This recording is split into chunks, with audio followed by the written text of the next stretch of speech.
Hello guys. Good morning po sa lahat. Good morning po. Kumusta ba kayo ngayon? Lahat ng mga kaibigan ko. Another video naman yung gagawin ko ngayon. Palagi po ako nagsabi sa inyo na kumusta kayo, palaging mag-ingat. Lahat ng ginagawa nyo kung saan man kayo ngayon, okay? So, nandito naman tayo ngayon po guys sa tanim kong sitaw, okay? So, ang gagawin dito sitaw, maglagay naman din po ako ng fertilizer. So, nahirapan ako ngayon kasi ako lang isa gumawa ng video. Walang humahawak kasi busy yung kuya ko. Ako lang muna yung humahawak ng cellphone. I-try ko lang kung anong epekto nito, kung okay ba ito or hindi. Tingnan lang natin. Okay, so tuloy po tayo dito. So, bago po ako maglagay ng fertilizer sa inyo, sa time ko, na ipakita sa inyo, i-tour ko muna kayo. Parang iikot ko muna kayo sa tanim kong sitaw. Actually, yung sitaw ko, itinanim ko po ito is October 12 po. So October 12, pagka November 12, isang month. So mayroon na po siyang isang month at saka 19 days po siya. 1 month and 90 days. So mayroon na po siyang 49 days na po yung tanim nating sitaw. So ngayon, harvest na po tayo. Ang bilis lang talaga. Ang bilis lang talaga guys, yung mga pangyayari na naganap dito sa tanim ko. Okay? Totoo talaga guys, yung mga kasabihan na pag may tiyaga, malinaga. Pag may tanim, may anihin. Okay? 'Di ba? So, sundan nyo po guys yung mga video ko. Talagang hindi kayo magsisisi sa akin. Marami kayong matutunan sa akin. Okay? Ito na po yung resulta. Yung mula sa buto, mula sa maliit na buto, hanggang ngayon, may bunga na po siya. Okay? Kung nasundan nyo po yung video ko, talagang matutuwa din kayo. Natutuwa kayo, katulad sa akin na masaya ako, na nakita ko yung mga tanim ko na may bunga na talaga. Alam po yung bunga ng sitaw ko, makagulat talaga. Magulat kayo guys. Parang ang haba. Parang isang metros talaga yung haba yung bunga, no? Parang isang metros. So, panoorin nyo talaga guys yung video ko. Huwag nyo puputulin para malaman nyo talaga yung content ko, yung istorya ko sa yung video ko. Malaman nyo kung ano talaga ang content ko, yung laman ng video ko, para kung putulin nyo, mabitin kayo. Di nyo alam kung badas dulo, doon nyo po makuha, doon nyo po mapulot ang dagdag aral sa inyo, doon nyo po makuha yung kunting kaalaman sa banda dulo. So ibig sabihin, huwag nyo po putulin yung video ko. Okay guys, sana naintindihan nyo po ako.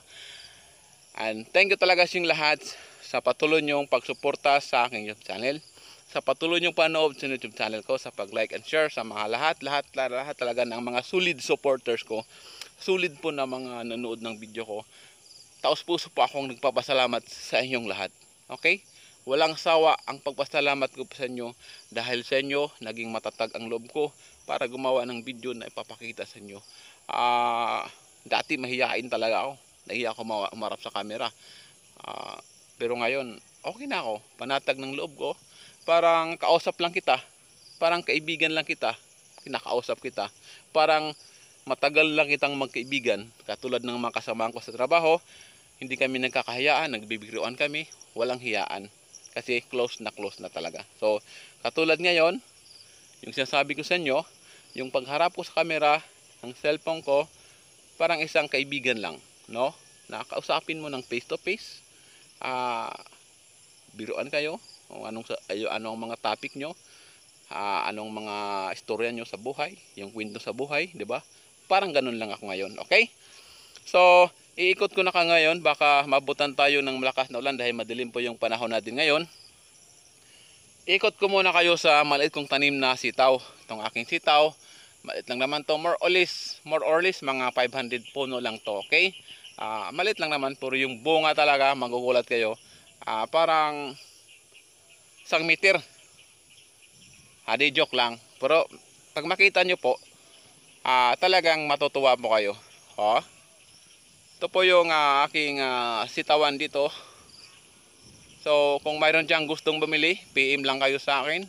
Deliveran ko po kayo within Tacloban lang, or sa wag dito lang, wag lang malayo. Hindi ako makapag-deliver ng dito, pero deliveran ko kayo. Okay? So hindi ko alam kung ilang ang kilo dito. Nung nagtanong pa ako doon sa Tacloban, 45 to 50 yung per kilo ng sitaw dito. Okay? So ikot ko na po kayo. Baka naghihintay na pa kayo dyan. Baka mainit na kayo. Ikot ko po kayo. Ipapakita ko po sa inyo yung aking tanim na string beans o sitaw. Ito po ay 49 days na po siya mula ng itanim ko.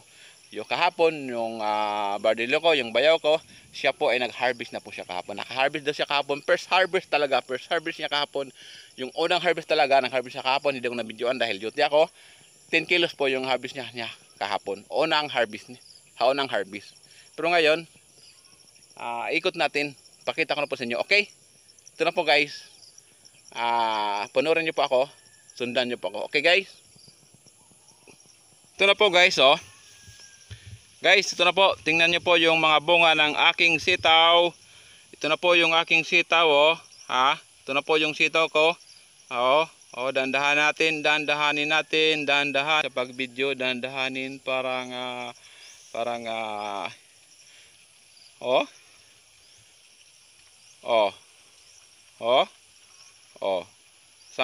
halos 1 meter yung haba niya, oh. Ang haba talaga ng sitaw ko. Ang ganda talaga ng tubo niya ng sitaw ko. Ang daming bunga ng sitaw ko ngayon guys. Ito na po yung resulta. Ito na po yung pinagpaguran ko. Okay? Ang daming bunga yan guys. Ang dami talaga, oh. Ito wali yung iba mga maliliit pa. Pero ang dami naman bunga. Tingnan nyo guys, oh. Tingnan nyo doon. Yun po, oh. Ito dito. Yan, oh. Iikot ko kayo dito guys sa tanim kong sitaw.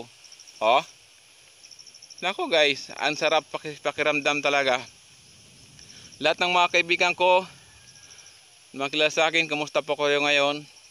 Kung gusto niyo magtanim din kayo. Panoorin niyo po yung mga video ko para mayroong guidelines kayo. Para may idea po kayo kung panoorin niyo po yung video ko. Okay? Para ma-i-apply nyo din sa tanim nyo kung panoorin nyo po yung mga video ko. Okay lang naman sa may alam na, may experience na, okay lang. Yung wala pang experience na gusto pa lang mag-experience pagtanim, gusto pa lang matuto, panoorin nyo po yung video ko para may matutunan talaga sa akin. Okay? Para gayahin nyo lang ako, pwede nyo akong gayahin. Okay lang naman, walang problema. Mas maganda gayahin nyo ako. Mas maganda. Umikot muna tayo dito. Ikotin po natin muna. Ito po yung tanim kong sitaw. Alam niyo po guys, kung magtanim po kayo ng sitaw, gayahin niyo po ako. Ito po, ang haba talaga. Ang haba talaga ng sitaw ko, Ang haba talaga guys. Ito guys, Ang haba talaga. Siguro mamayang hapon harvest ako dito. Mag-harvest ako tapos dalhin ko sa Tacloban, baka may bumili doon. Kahit nga yung mga kasama ko, security guard, bumibili din sila sa akin.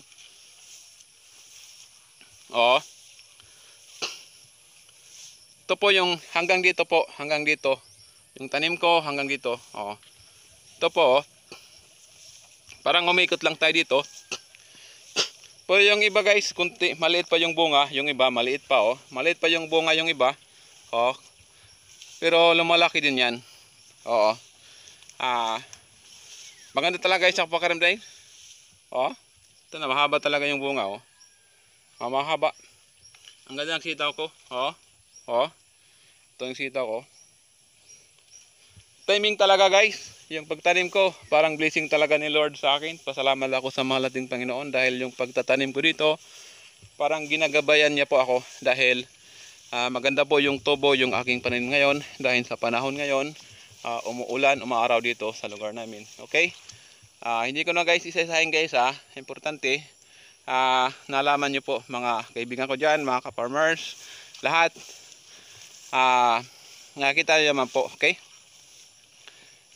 Yung sitawan ko dito. Maliit lang ang sitaw ko, kunti lang, pero parang okay na po ito kahit kunti lang siya. Parang kontento naman tayo dito sa pag-harvest siguro, okay?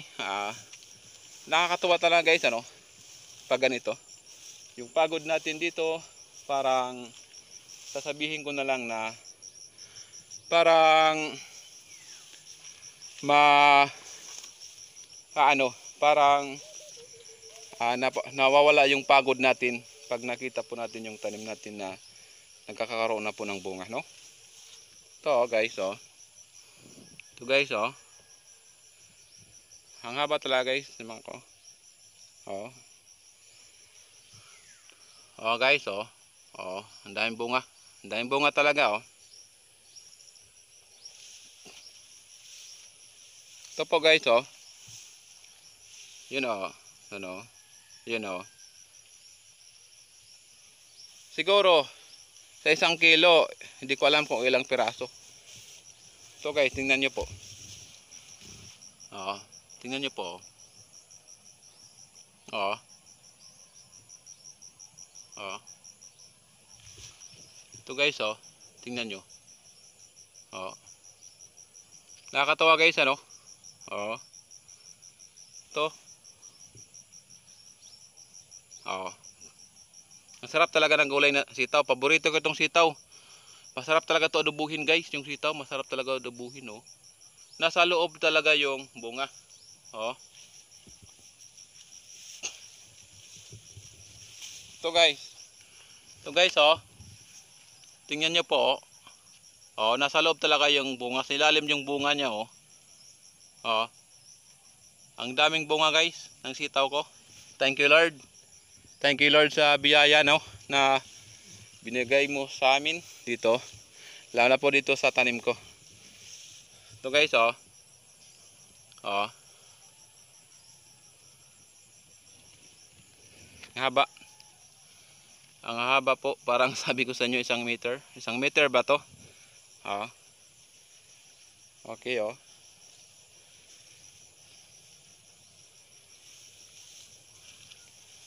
So yun lang guys, pinakita ko sa inyo. Nakita niyo lang po yung resulta. Yung aking tanim na sitaw. Mula sa buto, mula sa maliit na buto hanggang ngayon, nagkaroon na po siya ng bunga.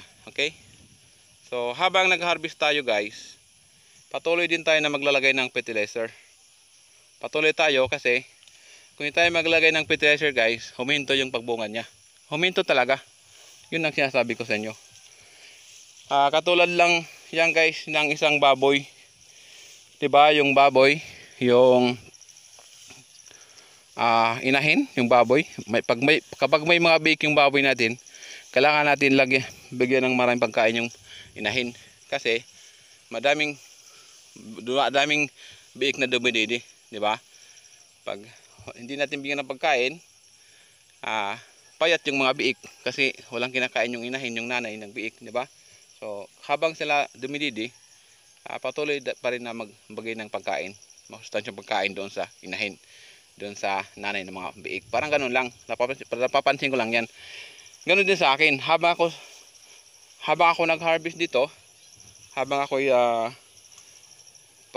patuloy nag-harvest ng aking sitaw, patuloy din ako na maglalagay ng fertilizer sa tanim kong sitaw. Hindi tayo hinto sa paglagay ng fertilizer. Ibiwik kasi ang application natin dito. Okay? So, ito na guys, oh. Ito po yung unang bunga niya. First bunga po. Ito po yung unang bunga. Unang bunga po ito. Nakita niyo naman guys yung sitaw ko. Bali yung paglagay natin dito ng abono, pare-pare lang dati yung pinakita ko sa inyo. Ang ano lang dito, bali maibala po yung sukat natin. Ibala po yung sukat, diba? So guys, oh.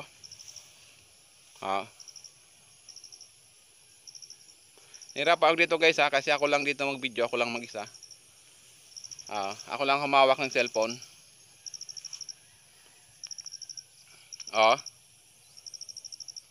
Okay guys, maglagay na po tayo ng pataba. Okay, sa talim natin sitaw, okay? So, ang gawin natin dito, ganun din. Ganun din yung sukat. Iba na po yung sukat. Ito na po yung panglima na paglagay natin ng fertilizer mula sa urea hanggang sa complete. So ngayon, complete na po ilagay natin. Bali, isang lata na po. 'Di ba yung pang-apat, half lata lang. kalahati lang ng lata yung nilagay ko. So ngayon, bali isang lata na po guys yung ilagay natin. Isang lata na po. Ilagay natin sa 16 liters of water or isang balya tubig. So ganoon din yung proseso. Isang lata din na tinunaw sa bawat isang puno na tanim natin. Okay? So, ito na po.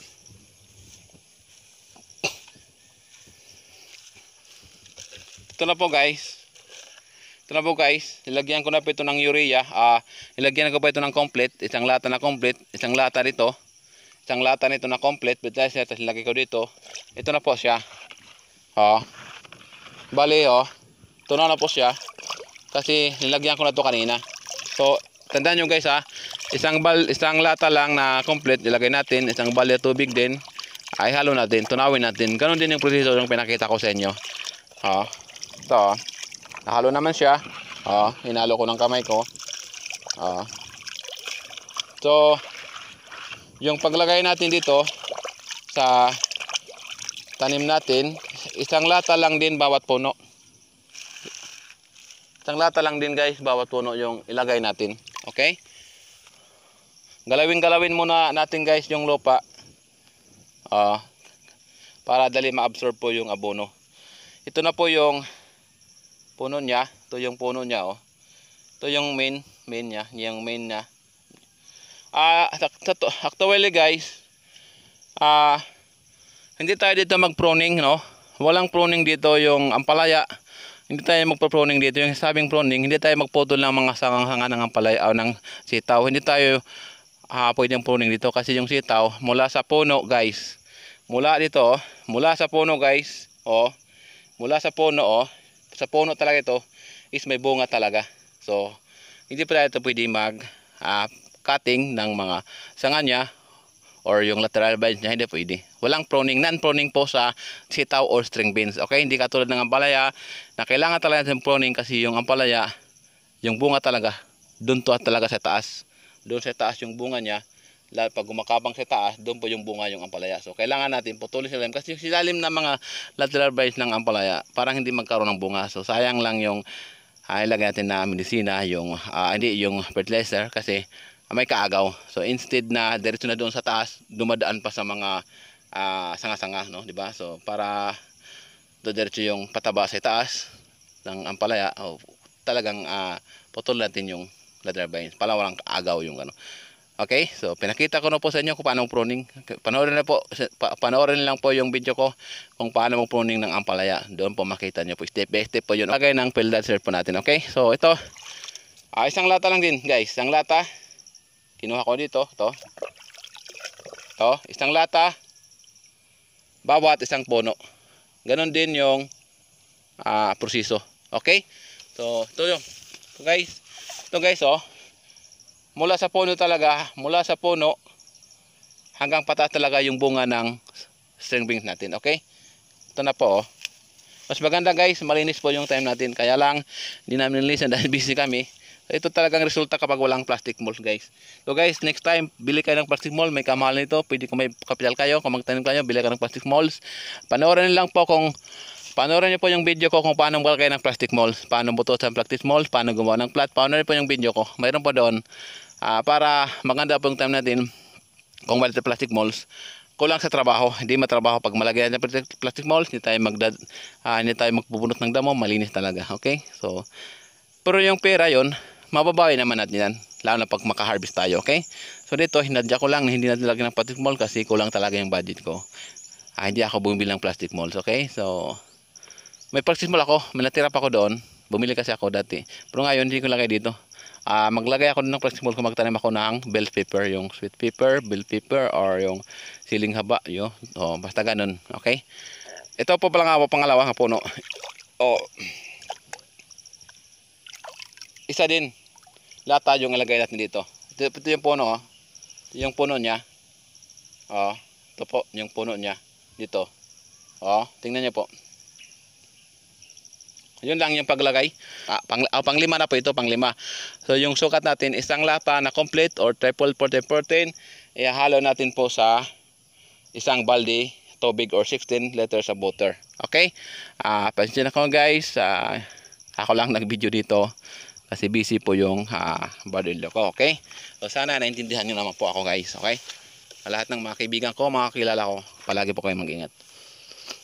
Shout out sa lahat ng mga kaibigan ko, lahat ng security guard sa buong mundo. Kumusta po kayo? Okay? Lahat ng mga nag-support sa aking YouTube channel, kumusta po kayo? Thank you po talaga sa lahat. Hindi ko po kayo makalimutan guys. Okay? So ito na pang tatlong puno. Ito po yung puno niya. Ubuhos natin. Ganun lang guys ha. Huwag kayo mag-alala guys. Itong complete, hindi po ito delikado sa tanim natin. Kahit matamaan yung puno, okay lang. Hindi masusunog. Hindi katulad ng urea. Ay nako, mahirap yung i-apply sa tanim natin kasi dahan-dahan po tayo doon. Hindi pwede matamaan yung puno ng tanim natin kahit anong tanim dahil maluluto po yan, masusunog. Okay? Dahil mainit po yung urea, yung 4600 sa tanim natin. Mainit po yun. Ay, hindi ko alam kung bakit.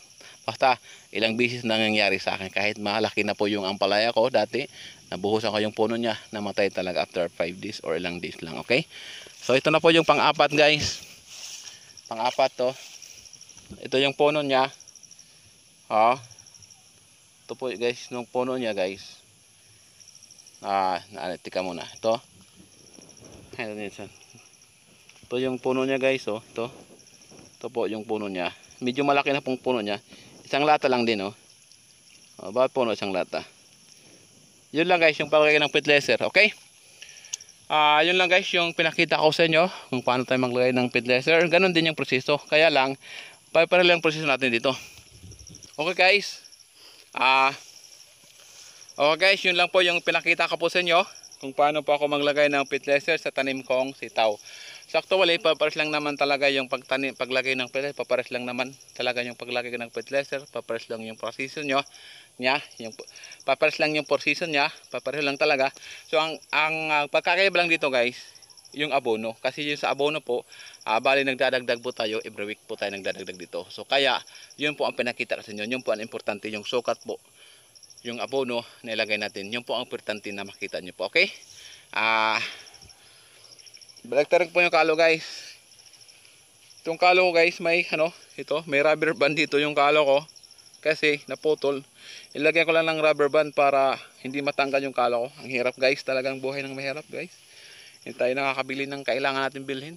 Wala tayong tulang, hindi naman bibiro. Wala talaga akong pera. Wala kang yung sahod ko palaging kulang lang. So dito sa panim ko, hindi naman makain ng malaki kasi malit lang yung panim ko, di ba?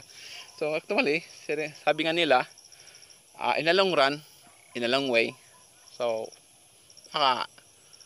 maabot din yung pinapangarap ko na hindi naman ako magkaroon na sabi niya mayaman, hindi. Magkaroon ako ng magandang buhay. No? Hindi naman maghirap. Pero kung hindi din tayo magsikap, kung tambay lang tayo, so paano tayo angat sa buhay?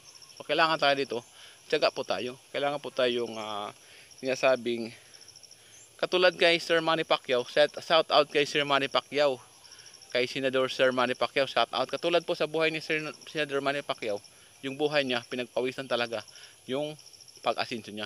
Yung pagriko, yung pagkaroon ng maraming pera, ng milyon-milyon pera ni Senador Sir Manny Pacquiao. Shout out po sa inyo, Sir Manny. Idol po kita, Sir Manny Pacquiao. Kung saan ka man ngayon, sana mapanood nyo po yung video ko. Idol na idol po talaga kita. Dahil yung pagkaroon mo ng maraming pera, ng pagkaroon ng pera mo sa buhay mo, ang dami mo ng pera ngayon, alam po namin yan, pinagpawisan mo talaga yun. Pinagpaguran mo talaga yun, sinakripisyuhan mo talaga yun, kaya ka naging mayaman dahil sa pagboboxing mo. Ang hirap talaga ng buhay ni Manny Pacquiao, yung sa mundo ng boxing, ang hirap, basag-basag yung mukha, natutumba siya, di ba? Nahimatay siya dahil sa sakripisyo niya, sa trabaho niya bilang isang boksingero. Yun po ang idol ko. Idol na idol ko talaga si Manny Pacquiao. Shout out Sir Manny Pacquiao. Sana matulungan mo ako sa pagtanim ko dito. Sana kung makita mo ito, idol na idol talaga kita. Heartily, dedicated talaga yung pag-idol ko sa'yo. Dahil lahat ng sakripisyo mo, pinaghirapan mo talaga, pinagpawisan mo talaga. Lahat ng pagod, ng pag-exercise mo, kahit lahat talaga, nasusubaybayan kasi kita Sir Manny sa mga paglalaro mo sa boxing. So parang pursigido ka talaga na manalo ka palagi. Parang malakas ka talaga. Parang hindi mo talaga gusto na matalo ka sa buhay. Parang gusto ka lang, masabi ko lang, parang gusto ka lang talaga manalo, di ba? So, yun po Sir Manny Pacquiao. Sana maabot po to sa inyo yung aking pag-shoutout sa iyo. Kasi idol na idol po kita.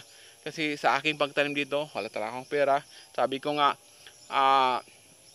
sana pagdating ng panahon hindi pa ako maghihirap. Hindi naman maghihirap na talagang mahirap talaga. Hindi naman sabihin na magyaman ako. Yung sakto lang talaga. Kasi dito sa pagtanim ko, kung hindi tayo dito magpapawis, lahat dito pagpawis na talaga dito, magsakripisyo talaga tayo dito sa pagtatanim. Kung hindi tayo dito magsakripisyo, kung hindi tayo dito kumakayod sa pagtatanim, kung hindi tayo dito kung maging tamad tayo dito sa pagtatanim, hindi pwede. Hindi tayo magkakaroon ng ani, hindi tayo magkakaroon ng harvest ng ating tanim. So, kailangan ito, umulan, umaraw, nandito po tayo sa ilalim ng mainit na araw, sa ilalim ng malakas na ulan. Nandito po tayo, tuloy po ang buhay ng isang farmer. So, shout out sa lahat ng mga ka-farmers dyan, yung nagtatanim ng mga gulay, yung nagtatanim po ng mga iba't ibang gulay, mga palay dyan. Farmers, farmer hero po tayo. Tayo po ang nag-supply ng pagkain sa lahat ng mga tao na walang hindi nagtatanim ng mga vegetable or mga gulay or mga palay. Okay? So, yun lang guys, yung masabi ko po sa inyo. Napag-isipan ko lang i-shoutout si Sir Manny Pacquiao, kasi idol na idol ko po talaga siya. Lahat po yung kayamanan niya ay talagang pinagpawisan niya talaga. Dahil sa pagbubukling niya, basag yung mukha niya, tutumba siya. Diba? Yun po ang idol ko. Siya po yung pag ako po na gumawa ng video, pag ako nagtatrabaho dito sa sa garden ko, sa pagtatanim ng iba't ibang gulay, yung nasa isip ko si Manny Pacquiao talaga, si Sir Manny Pacquiao talaga yung iniisip ko. Kasi siya po yung idol ko. Nagmula siya sa mahirap na walang-wala talaga. Galing siya sa mahirap na pamilya, walang-wala talaga, di ba? Yung idol ko talaga si Sir Manny. Sir Manny, kung saan ka man ngayon, sana kung maabot niyo po yung video ko kay Sir Manny, sana ipaabot niyo po kay Sir Manny Pacquiao yung video ko. Sana matulungan niyo po ako na lumago yung panim ko kasi kapital ang kulang ko sa akin kasi sa pagwardya po. Okay lang naman, kunti lang ang sahod namin. Nagtitiis lang kami dahil wala namang iba, di ba? Hindi talaga, okay lang naman. Yun po guys, idol ko Sir Manny Pacquiao. Kung saan ka man, Senador Sir Manny Pacquiao, sana marating po ito na video sa inyo. Kahit hindi makupansinin, okay lang. Importante, nag-shout out pa ako sa inyo kasi idol na idol po kita. Dahil lahat ng kayamanan mo, lahat ng pira mo, pinagpaguran mo, pinagpawisan mo talaga. So, iniisip ko rin dito sa pagtanim ko, lahat ng kikitain ko dito ay pinagpaguran ko din, pinagpawisan ko din. Umulan, umaaraw, nandito pa ako sa tanim ko. Okay? So, yun lang guys ang masabi ko po sa inyo. Tatapusin ko na po yung video ko ngayon guys. So, maraming salamat po sa inyong lahat. Sana wag po kayong magsawa na suportahan po yung aking YouTube channel po. Maraming salamat po sa inyong lahat guys. Lahat na nag-support sa akin. Lahat ng mga video ko, huwag po kayo magsawa na suportahan yung aking channel. Kasi ngayon, gutom na po ako. Gutom talaga ako. Gusto ko nang kumain guys. Duty ko ngayon alas 12, mga alas 10. Alis ako dito, pumunta na po sa trabaho sa airport. Okay? So yun lang guys, yung pinakita ko sa inyo. Ito na po yung sitaw ko from mula sa buto hanggang ngayon. May maraming bunga na po siya. Okay? Harvest na po tayo. Okay? Ingat po tayo guys. Huwag tayo magkumpiyansa ha. Lahat ng mga kilala ko dyan, lahat dyan, ingat po kayo. Lahat kayo dyan, ingat po kayo. Baway po siyang lahat. And thank you for watching. Please like and subscribe rin sa channel ko. Okay? Huwag niyo po kalimutan hit notification bell, subscribe my channel, and thank you for watching siyang lahat. Bye bye po.